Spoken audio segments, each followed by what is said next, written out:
बोला बाबा हरिहर नाथ की।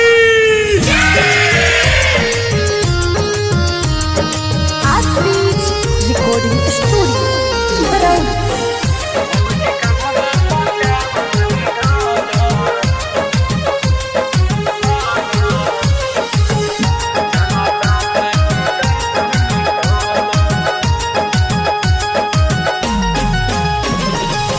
बम के नारा बोलत चल हो, दू चार चिलम मारत चल हो। भोल बम के नारा बोलत चल हो, दू चार चिलम मारत चल हो। भौजी कन्हवा पकावर धल, भोले बाबा के दर्शन कल। भौजी कन्हवा पकावर धल, भोले बाबा के दर्शन कल।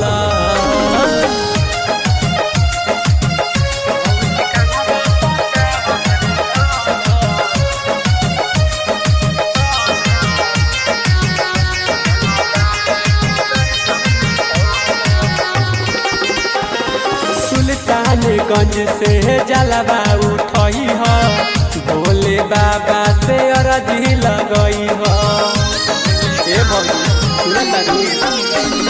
सुल्तानगंज से जलवा उठई हो, भोले बाबा से अरजी लगई हो।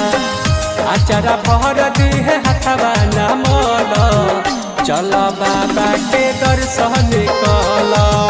भौजी कन्हवा पकावर धल, चल बाबा के दर्शन कल।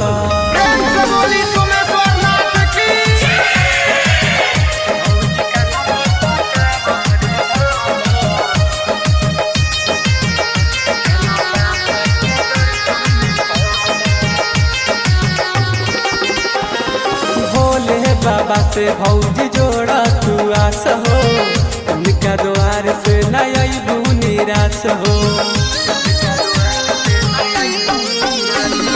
भोले बाबा से भौजी जोड़ा तू आस हो, उनका द्वार से नयबू निराश हो।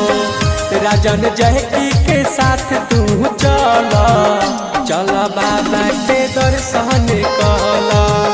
भौजी कन्हवा पकावर धल, भोले बाबा के दर्शन कल।